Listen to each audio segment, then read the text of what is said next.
कहीं आपका शहर तो नहीं बन रहा भारत की नई राजधानी। दोस्तों, कैपिटल का नाम लेते ही आप सबके दिमाग में नई दिल्ली का नाम आता होगा। और आए भी क्यों ना, बचपन से ही स्कूल में बच्चों को देश और उनकी राजधानियों के बारे में पढ़ाया जाता है, यहाँ तक कि रटाया भी जाता है। लेकिन क्या आप जानते हैं एक राजधानी अपने देश के लिए कितनी जरूरी होती है और इसे क्यों बनाया जाता है? अगर भारत अपनी राजधानी बदलना चाहेगा तो वो कौन से 10 शहर होंगे जो राजधानी बनने के लिए परफेक्ट होंगे? अगर आप भी इन सारे सवालों के जवाब जानना चाहते हैं तो इस वीडियो में आखिरी तक बने रहें। दोस्तों, दुनिया में लगभग 195 देश हैं और हर देश की अपनी एक राजधानी है। ऐसे ही इन देशों में जितने राज्य हैं उनकी भी अपनी एक राजधानी होती है। शायद आप नहीं जानते होंगे, साल 1918 से 2005 तक रूस, Pakistan, Brazil, Nigeria, Kazakhstan, Tanzania और म्यांमार, इन सभी देशों ने अपनी कैपिटल सिटी को एक जगह से दूसरी जगह शिफ्ट किया है। और अभी रिसेंटली इंडोनेशिया भी अपनी पुरानी कैपिटल सिटी जकार्ता को नुसंतारा ले जा रहा है। हालांकि अभी वहां सिर्फ कानून पारित हुआ है जिसके हिसाब से 17 अगस्त 2028 में इंडोनेशिया की कैपिटल नुसंतारा बन जाएगी। और इसका कारण है पुरानी कैपिटल सिटीज का पॉपुलेशन, पॉल्यूशन, बढ़ता क्राइम और खराब सोशल डेवलपमेंट, जिसकी वजह से ये जगह रहने लायक नहीं बची। और अगर ध्यान से देखा जाए तो भारत की कैपिटल सिटी दिल्ली का हाल भी कुछ ऐसा ही है। जिस हिसाब से दिल्ली में पॉपुलेशन और पॉल्यूशन और यहाँ तक कि क्राइम रेट बढ़ रहा है, उस हिसाब से भारत की कैपिटल दिल्ली का बने रहना नामुमकिन है। लेकिन अगर भारत की राजधानी बदली जाएगी तो वो कौन सा शहर होगा जो राजधानी बनने के लिए परफेक्ट होगा? और क्या ऐसा करना भारत के लिए पॉसिबल है? इस सवाल पर अलग अलग सुझाव दिए गए हैं। लोगों का कहना है कि इसे दिल्ली से शिफ्ट करके साउथ में या फिर बिहार, उत्तर प्रदेश, राजस्थान, मध्य प्रदेश में ले जाना चाहिए। और अगर इस बात पर भी सहमत नहीं होते हैं तो इसे सेंट्रल इंडिया में शिफ्ट किया जा सकता है, क्योंकि सेंट्रल इंडिया में कैपिटल होने से सभी के लिए अपनी कैपिटल में पहुंचना काफी आसान हो जाएगा। दिल्ली अब कैपिटल बने रहने के लायक क्यों नहीं? तो चलिए जानते हैं इसका जवाब। सबसे पहले दोस्तों, किसी भी देश की राजधानी उस देश के बिल्कुल सेंटर में बनाई जाती है, जिससे आसपास के पड़ोसी देश उस पर आसानी से हमला ना कर सकें। क्योंकि अगर एक बार देश की राजधानी पर कब्जा कर लिया तो वो पूरे देश को कंट्रोल कर सकते हैं, यानी कि पूरे देश पर ही कब्जा कर लिया जाएगा। इसलिए ज्यादातर सभी देश अपनी राजधानी को अपने पड़ोसी देशों से काफी दूर बनाते हैं। अब ऐसे में सवाल ये उठता है कि दिल्ली चीन से लगभग 350 किलोमीटर दूर और पाकिस्तान से लगभग 400 किलोमीटर दूर है।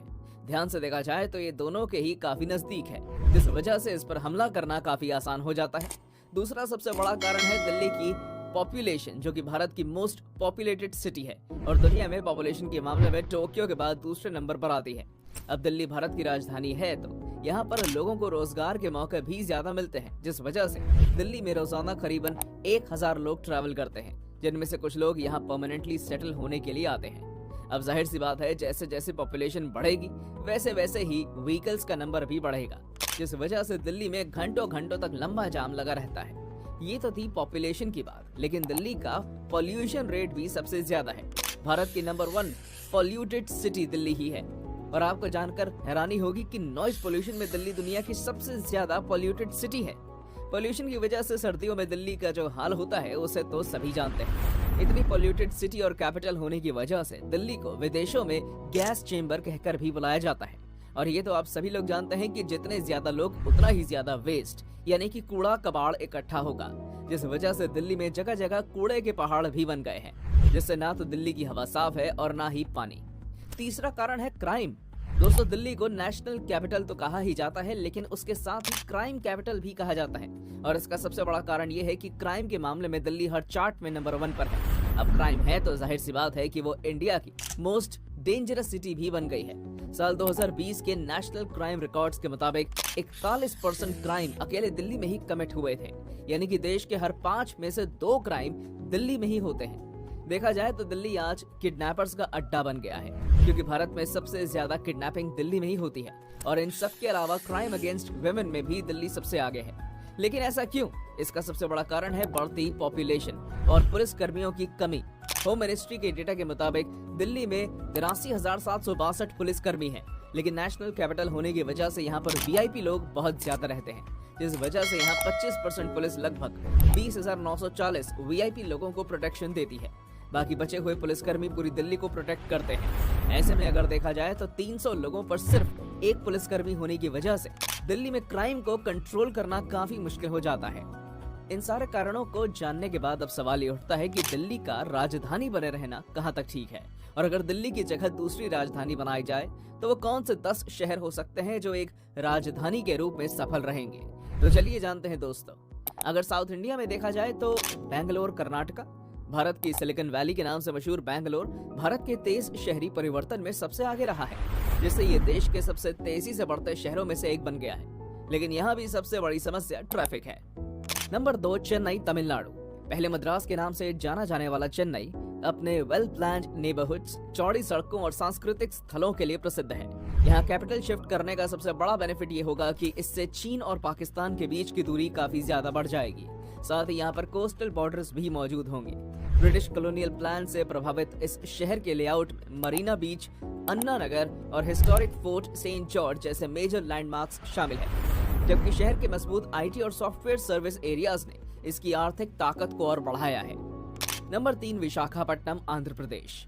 विशाखापट्टनम भारत के सबसे तेजी से बढ़ते शहरों में से एक के रूप में उभर रहा है, जिसका मुख्य कारण इसके समुद्र तट, सांस्कृतिक इतिहास और औद्योगिक महत्व, बिजी पोर्ट सिटी और इंडस्ट्रियल सेंटर है। नंबर 4, मैसूरू कर्नाटका। मैसूर अपने चंदन और शीशम की कलाकृतियों, पत्थर की मूर्तियों, अगरबत्ती, हाथी दांत के साथ जड़ाऊ काम और अपनी बेहतरीन रेशमी साड़ियों के लिए दुनिया भर में मशहूर है। मैसूर कर्नाटक में मेजर आईटी हब्स में से एक के रूप में उभरा है। सॉफ्टवेयर एक्सपोर्ट के मामले में मैसूर राज्य में दूसरे स्थान पर है। नंबर 5, हैदराबाद तेलंगाना। मोतियों के शहर के नाम से मशहूर हैदराबाद भारत के सबसे तेजी से बढ़ते महानगरों में से एक है। दोस्तों, डॉक्टर BR अम्बेडकर ने भी अपनी थॉट्स ऑफ लिंग्विस्टिक स्टेटस नाम की किताब में हैदराबाद को इंडिया की सेकंड कैपिटल के तौर पर सजेस्ट किया था, जिसका मेन रीजन ये था कि दिल्ली साउथ के लोगों के लिए काफी दूर है और अगर हैदराबाद को दूसरी कैपिटल बना दिया जाएगा तो ये काफी पास होगा। हैदराबाद कैपिटल ही नहीं बल्कि फाइनेंशियल हब भी बन सकता है, क्योंकि आज हैदराबाद में well connected road networks, international airports और well established public transportation system मौजूद है। लेकिन अगर इसकी खराब साइड को देखा जाए तो ये भी दिल्ली की तरह ही पोल्यूटेड शहर है और कभी कभी तो ये दिल्ली के बाद सेकंड नंबर पर भी आ जाता है। और बिना कैपिटल बने हैदराबाद का ये हाल है तो कैपिटल बनने के बाद तो और भी खराब हालत हो सकती है। अब बात करें ईस्टर्न सिटीज की तो भुवनेश्वर ओडिशा, जो कि ओडिशा की राजधानी है। भुवनेश्वर अपने मॉडर्न इंफ्रास्ट्रक्चर और वेल प्लान्ड लेआउट के लिए फेमस है। जर्मन आर्किटेक्ट ऑटो नॉसबर्जर द्वारा डिजाइन किया गया ये शहर अपनी चौड़ी सड़कें, हरी भरी हरियाली और प्रतिष्ठित मंदिरों के लिए जाना जाता है, जिसके कारण इसे भारत का मंदिर शहर कहा जाता है। लेकिन ये बिल्कुल कोस्टल लाइन पर होने की वजह से कैपिटल बनने के लिए सही नहीं बैठता। रायपुर छत्तीसगढ़। रायपुर में स्टील इंडस्ट्री, टेराकोटा और शहीद वीर नारायण सिंह अंतर्राष्ट्रीय क्रिकेट स्टेडियम, जो कि दुनिया का चौथा सबसे बड़ा क्रिकेट स्टेडियम मौजूद है। इसकी लोकेशन तो ठीक है, लेकिन सिर्फ लोकेशन से ही कैपिटल को नहीं चुना जा सकता। कोलकाता वेस्ट बंगाल। अब बचता है कोलकाता, जो हिस्टोरिकल दिल्ली से पहले इंडिया की कैपिटल हुआ करता था। दोस्तों, वैसे तो कोलकाता को कैपिटल सिटी की तरह काम करने का एक्सपीरियंस भी है, लेकिन कोलकाता की आज की कंडीशन कैपिटल बनने के लिए बिल्कुल भी काबिल नहीं है। कोलकाता में पॉपुलेशन, पॉलिटिक्स और पोल्यूशन ये सब बहुत ही तेजी से उभर रहे हैं और वहाँ का इंफ्रास्ट्रक्चर भी काफी पुराना है, इसलिए कोलकाता में कैपिटल शिफ्ट करना काफी मुश्किल होगा। अब अगर वेस्टर्न सिटीज को देखें तो मुंबई महाराष्ट्र, जो कि पहले से ही बहुत ज्यादा पोल्यूटेड है और पॉपुलेशन भी काफी ज्यादा है।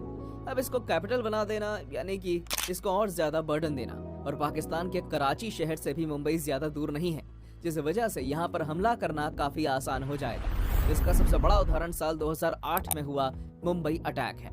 अब बात करते हैं बिल्कुल सेंटर की, जो कि सबसे ज्यादा सूटेबल है कैपिटल बनने के लिए, नागपुर महाराष्ट्र। दोस्तों, अगर आप भारत के मैप में बिल्कुल सेंटर को ढूंढने की कोशिश करेंगे तो आपको वो लोकेशन नागपुर ही नजर आएगी। देश के बीचों बीच बसे शहर की डिस्टेंस नॉर्थ और साउथ दोनों ही जगहों से बराबर है और पड़ोसी देशों से भी काफी दूर है। और नागपुर हेल्थ, सेफ्टी और क्लाइमेट इंडेक्स में भी काफी अच्छा है। तो इन सारी सिटीज में नागपुर ही एक बेस्ट सिटी है, जो कि हमारे भारत की कैपिटल बनने के काबिल है। अब जानते हैं कि भारत अपनी कैपिटल को शिफ्ट कर पाएगा या नहीं। किसी भी देश के लिए अपनी कैपिटल को शिफ्ट करना कोई नई बात नहीं है। जैसे ब्राजील ने 1956 में, पाकिस्तान ने 1959, तंजानिया ने 1973, नाइजीरिया ने 1975, जर्मनी 1990, मलेशिया ने 2000 और म्यांमार ने 2005 में अपनी कैपिटल चेंज की है। और हाल ही में इंडोनेशिया सबसे रीसेंट एग्जाम्पल है, जो अपनी पुरानी कैपिटल सिटी जकार्ता को नुसानतारा शिफ्ट कर रहा है। हालांकि अभी वहां सिर्फ कानून पारित हुआ है, जिसके हिसाब से 17 अगस्त 2028 में इंडोनेशिया की कैपिटल नुसंतारा बन जाएगी। इन सभी कैपिटल्स को भी दिल्ली में देखे जाने वाले सेम कारणों की वजह से ही चेंज किया गया है। ऐसे में भारत अपनी कैपिटल को बदलना चाहे तो बदल सकता है और दूसरे देशों से सीख लेकर एक बेहतर ऑप्शन को चुन सकता है। जैसे कि आप सभी को लग रहा होगा कि कैपिटल चेंज करना जरूरी तो है, लेकिन आपको बता दें कि ये इतना आसान भी नहीं है, क्योंकि ऐसा करने में बहुत ज्यादा पैसा और समय लगेगा, जो हम इंडोनेशिया को देखकर अंदाजा लगा सकते हैं, जो कि लगभग 34 बिलियन डॉलर है, जो कि इंडियन रुपीस में लगभग 291,000 करोड़ है। अब इतना पैसा सिर्फ कैपिटल पर लगा देना हमारे देश की इकोनॉमी को बहुत पीछे ले जा सकता है। यही कारण है कि इंडियन गवर्नमेंट कैपिटल को चेंज करना सही नहीं मानती। यहाँ तक हमारे साथ बने रहने के लिए धन्यवाद दोस्तों। ऐसी और इन्फॉर्मेटिव वीडियोस देखने के लिए हमारे चैनल को सब्सक्राइब और वीडियो को लाइक करना मत भूलिएगा।